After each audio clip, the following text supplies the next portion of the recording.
If you have over $200,000 sitting stagnant in your bank, retirement account, or home equity, then you're literally losing money. On this show, you learn how to get that money working for you consistently and conservatively. Learn to grow your nest egg with your host, Shawn Winslow. Let's dive in. Welcome back to another Finance Friday episode. I'm your host, Shawn Winslow, and this is the Multifamily Money Podcast. What's going on, everyone? You know the fee. If you get any value out of this, please share with someone who you think could get value. That's how we get in front of more eyes and ears, and I can provide more value to others. And as always, if you haven't left a rating review, please do so. All right, let's jump into today's Finance Friday topic. And as the title says, that's income versus net worth. And I kind of want to get into, which one is more important, and should you really be focused on one or the other, or both? I think this is really an important topic. And I think like most people, when you're younger, all you focus on is income. Like when you're younger, you ask your friends like, oh, what are you making per hour? What is your hourly rate? This is mine. What's yours? And then you go to college, or after that you go into a more long-term career, and it's like, what are you making per year? Oh, if you hit the 6-figure mark, what are your benefits? What's your income? And those are the questions, at least I remember with myself, my friend group, my peers. That was always the question. And then in finance, it was like, what was your bonus? What was your commission? So on and so forth. But it was never like, what's your net worth? What's the size of your stock portfolio? What's the size of your real estate portfolio? What is your net worth? That was never talked about. And I think that's not good. I think that this should be something that you do focus on. Obviously, income is important. And in starting off, it's something you really need to focus on and grow that income as fast as possible. I've mentioned this before, because the more income you have, the more financial problems you can solve. Now, it also can get you into more financial problems, but that's a whole different story. You need to be prudent, and you need to be smart with your money, obviously. But more money can solve a lot of issues, and it can help you grow that net worth faster. So that's something you definitely want to be focusing on when you're younger, is how you can grow that income and how quickly you can grow it. Because then it'll allow you to put more away, to invest more, instead of, when you're starting off making not a lot of money, you're going to eat up a great portion of that just to live. And, I've talked about this before, where, ideally you want to be putting away at least 50% of your take home pay. You want to be putting at least 50% away into a combination of different types of investments, obviously, a rainy day fund, emergency fund, but you want to be at least 50%. But in order to do that, especially, we just found out yesterday that inflation, year over year in June was 9.1%, which is crazy, the highest it's been in decades. And this is especially something we want to be focusing on in today's environment. We want to be increasing that income to keep up with inflation, because we know inflation just erodes your buying power. So just keeping in cash just erodes your buying power. And if you're not getting a raise, you're actually kind of losing money, right? Because you're still making the same money, but your lifestyle, even if it doesn't tick up, costs more just because of inflation. So income is something you definitely want to focus on, but it's not the end all be all. And there is a period in time in life where, it kind of switches, and net worth should be more of your focus, right? Like, don't get me wrong, you still want to focus on that income, but there gets to a point where it's actually more beneficial to have a solid net worth. And that's because income is taxable and your net worth is not. And I've said this before, but that's why you see CEOs of Fortune 500 companies have a really small salary. Some will have 50,000, 100,000, and we've even seen the story of like Steve Jobs having $1. And a lot of this it's just financially sound, right? Because if you make $1, you're not going to get taxed on much, but they have equity in that company, and then they're also paid with stock options, right? And so they're growing their net worth. And it gets to a point where your net worth is large enough, and you might ask, well, like, yeah, but if you don't have income coming in, how are you paying for things without like just straight up selling your assets? And that could, dwindle down your net worth, right? And the answer to that is a lot of people will take debt against that net worth. Now, to a reasonable, responsible level, right? Probably less than 10% of their net worth, or not much more than 10. And especially when the wealthier you get and the healthier balance sheet you have, you're going to have banks competing for that business because you are a sound investment, and they're going to want to give you that loan. So they're going to be competitive with their rates.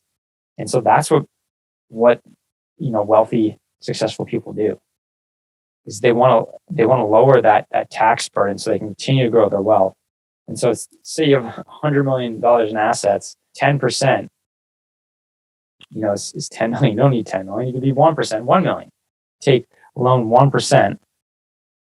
There you go. You got $1 million, right? You can make that go pretty far. So it's important to start tracking your net worth, because as we all know, energy flows where attention goes, and what is not tracked is not managed. And if you're anything like me and you're competitive, once you start tracking something like this, you're going to do everything in your power to see that net worth number grow. And if those of you that aren't really familiar with tracking it, net worth is your assets minus your liabilities. And I use a spreadsheet, just basic Excel, right? And it has assets in one column and liabilities in another. And I'll just run through it real quickly. So assets, we're going to look at personal items. So you got your home if you own your home, vehicles, jewelry, artwork, furniture, electronics, antiques could essentially be artwork as well, and then other items that you can itemize. Then there's cash or cash equivalent, which is obviously cash. So your checking account, savings account, also CDs, certificates of deposit, money market funds, life insurance. And with life insurance, you want to take cash value. And then other cash, this could be obviously crypto and other things. Itemize that. And then there's investments, which is your retirement account, bonds, mutual funds, stocks, real estate other than your home, private companies, loans, so money that you're loaning out to others, and other investments itemized. So those are your assets. You total those up, and then you go to the liability section. This is where you're going to put your mortgage. So the mortgage on your home, if you own one. You have home equity loans. If you take like a HELOC or something out, it could be a personal loan as well. Car loans, real estate loans. So on your investment portfolio, what do you have there? Student loans, and then other loans itemized. And then other outstanding debt. And another category is like credit card debt, personal loans, and other debt you can itemize. And then you total that up, and that's your liabilities. Then you simply take your assets and then subtract that liabilities total, and that'll give you your net worth. And you obviously want that to be positive. If it's negative, that means you have way more liabilities than you do assets, and you are in potential going bankrupt, and we don't want that. So like I said, it's really important to track this to know where you're at, and then you can make a sound decision whether you should do something or not. It's a financial decision. Should I buy this? Should I make the decision to get this house? Should I go on this trip? Do I need to really look at my budget and rethink my budget? Wow, I got a lot of credit card debt. I need to start paying that off. It really lets you track not just the number, but then each category and how, if you work on a certain category, how it can really help that net worth. Because at the end of the day, the stronger your net worth, it just frees up a lot and allows you to do a lot more with your life and have a lot more freedom. Because after all, that's what we're after here. Yeah, the financial freedom, just being able to do what you want when you want.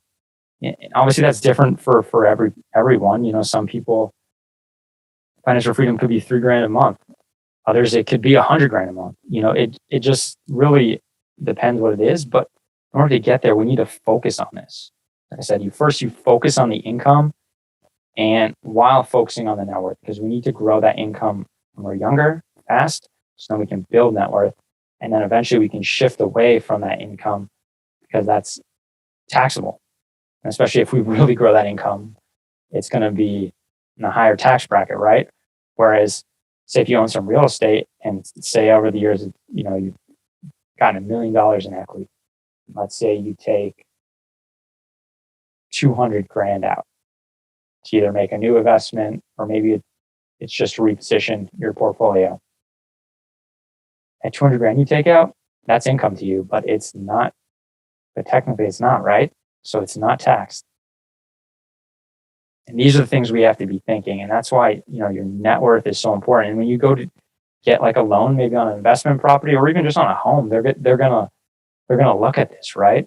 They're gonna look not only for a home, your debt to income ratio, but just your financial health in general. How much debt you have, what are your assets? And then on a commercial loan, when you're trying to make an investment, they don't really care much about that. They're really looking at your net worth, your liquid net worth, also your track record. So these are very important. People starting out are going to leverage other people. And say you're taking down a big commercial real estate deal, they're going to be, and you don't have like that big balance sheet yet with a large net worth, large liquid net worth. You're going to utilize other people, which we call KPs, key principals. And they're going to come in and they're going to sponsor the debt. So the bank's going to use their balance sheet to help you as a whole general partnership qualify for that loan for that property. So just think about it. As you grow your net worth, that's one less person you have to bring into your general partnership and share the pie with. Not that I'm against sharing, but that aspect, why give it to someone else when you have a solid, net worth? Share with other people that can actually make, a contribution to the operations of that investment.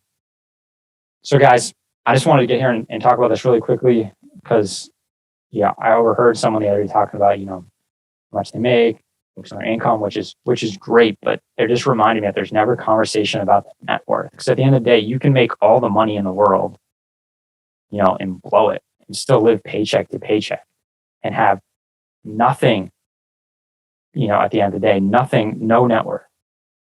And the scary thing about it, people don't always think about is, you can make $500,000 a year, but one, you're trading time to make that $500,000 and your schedule is most likely not flexible. And you have to go in every single day, work for someone else's dream to make that money.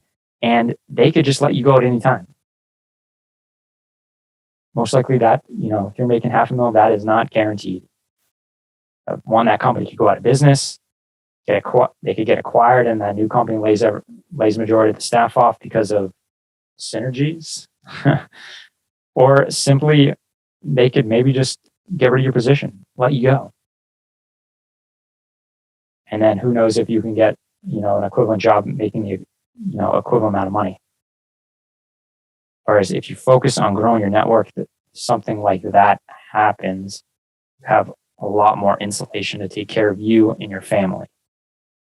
And then like what I do, I like investing in cash flowing assets. So if something like that does happen, I still have income coming in and my net worth is still way positive and growing. All right, guys, thanks for tuning in as always. And if you get any value out of this, please share it with someone who also could get value. And we will catch you on the next one. But before I let you go, I just want to thank you all for tuning in. I see the numbers growing. I see the ratings and reviews growing, and it just means a lot. And so I hope I'm bringing value to you all. And just remember, easy doesn't pay well. Instant gratification is self-destructive.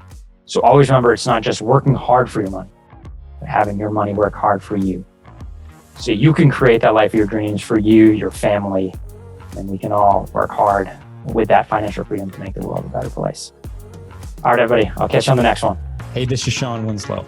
After being in the financial service industry for years and having candid conversations with good people just like you, I realized that so many of us are wanting an investment strategy that provides solid returns and consistent income without the bumps in the road.